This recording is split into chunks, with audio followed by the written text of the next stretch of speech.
Kembali bersama kami dalam IDX Precision Closing, kita ke informasi emiten. Emiten energi PT Medco Energi Internasional Tbk mengumumkan telah menyelesaikan akuisisi hak partisipasi dengan Repsol INP untuk mengakuisisi Fortuna International Barbados Inc. yang memegang hak kepemilikan tidak langsung sebesar 24% di PSC Corridor. Di mana proses akuisisi ini bernilai transaksi sebesar 425 juta dolar Amerika dengan penyesuaian sesuai praktik yang berlaku. Sebagai catatan, PSC Corridor memiliki 7 lapangan produksi gas dan 1 lapangan produksi minyak yang seluruhnya berlokasi di wilayah Sumatera Selatan, di mana penjualan gas dilakukan melalui kontrak jangka panjang kepada pembeli dengan reputasi tinggi di Indonesia dan Singapura. Sebelumnya, Direktur Utama PT Medco Energi Internasional Tbk, Hilmi Panigoro, mengatakan bahwa akuisisi ini sejalan dengan strategi perusahaan untuk memiliki dan mengembangkan aset berkualitas tinggi yang menghasilkan arus kas yang kuat, sekaligus memperkuat komitmen terhadap pembangunan nasional dengan gas alam menjadi tahapan penting dalam perjalanan menuju masa depan rendah karbon.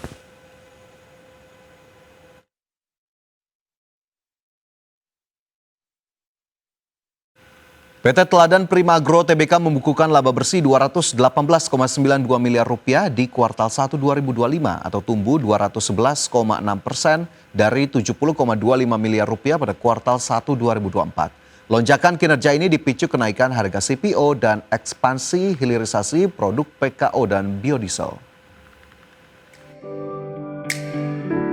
PT Teladan Prima Agro Tbk membukukan laba bersih 218,92 miliar rupiah kuartal 1 2025.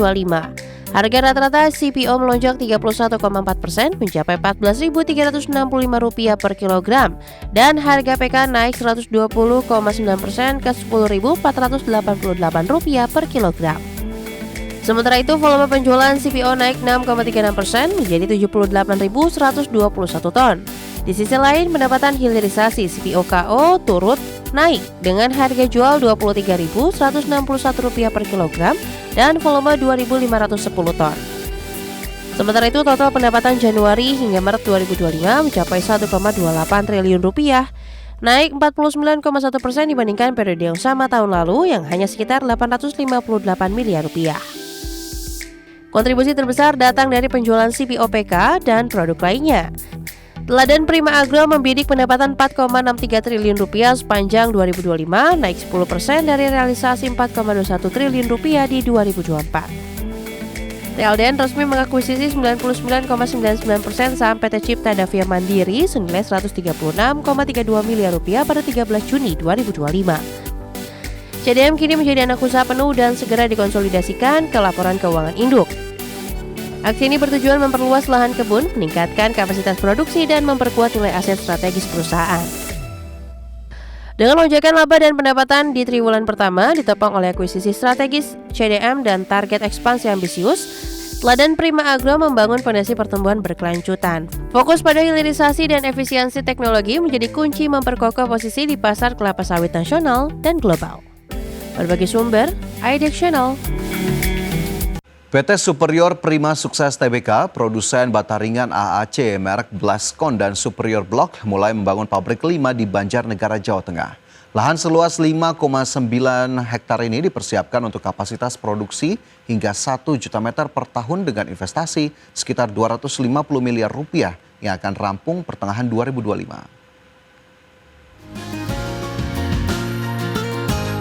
Produsen bata ringan AAC merek Blascon dan Superior Block, PT Superior Prima Sukses Tbk mulai membangun pabrik kelima di Banjarnegara, Jawa Tengah. Lokasi Banjarnegara dipilih strategis untuk memenuhi permintaan material konstruksi di wilayah Jateng yang belum memiliki produsen lokal. Efeknya pelanggan mendapat akses harga lebih kompetitif, pengiriman lebih cepat, dan stok lebih tersedia.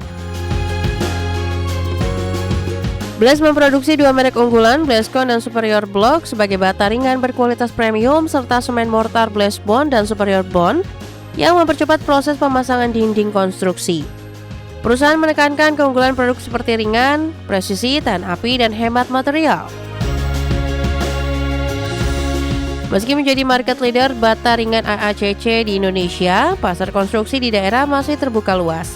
Ekspansi pabrik menjadi strategi utama untuk memperluas jangkauan pasar nasional dan mengisi kebutuhan material di daerah yang belum terlayani. Perusahaan juga perlu mengatasi tantangan logistik, distribusi ke sektor konstruksi seperti akses ke lokasi terpencil, serta fluktuasi harga bahan baku semen dan pasir silika.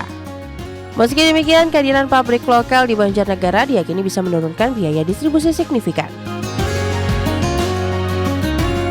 Berbagai sumber, IDEX Channel. Selanjutnya kita ke indeks harga saham gabungan. Pemirsa, terpantau IHSG masih melanjutkan penguatan dan masih bertahan di atas level 7.600-an. Berdasarkan data dari IDX Mobile, pemirsa, IHSG bergerak ke level 7.624 atau naik 0,12% hingga penutupan perdagangan di sesi pertama Selasa 29 Juli 2025. IHSG sempat menyentuh level tertinggi di 7.641 sebelum akhirnya berhenti di 7.624 yang juga masih berada di zona penguatan. Adapun 284 saham mencatatkan penguatan, 342 saham melemah, 330 saham lainnya bergerak stagnan. Nilai transaksi mencapai 6,92 triliun rupiah. Melajunya indeks harga saham gabungan cukup positif sejak perdagangan awal Juli, di mana terpantau dalam 4 pekan terakhir hanya pada tanggal 22 Juli IHSG ditutup di zona merah yang sebelumnya juga sempat mengalami pergerakan pelemahan di awal Juli hingga 4 Juli 2025 dan selebihnya selalu konsisten ditutup di zona hijau. Dan jika kita lihat dalam 3 bulan terakhir IHSG naik 12,97%, dalam 1 pekan terakhir indeks menguat 3,81%. Dan kita cermati sejumlah saham yang masuk dalam kategori top gainers pada perdagangan di sesi pertama hari ini.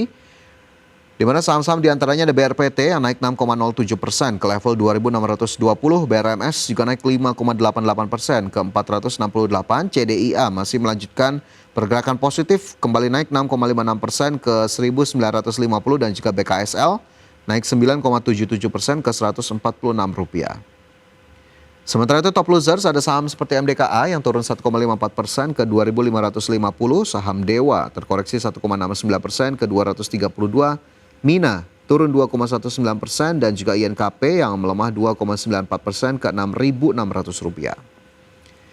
Dari sisi sektoral, infrastruktur masih memimpin penguatan naik 1,14%, diikuti barang baku yang juga menguat 0,92%, sementara industri melemah 0,42%, transportasi dan logistik juga terkoreksi 0,36%.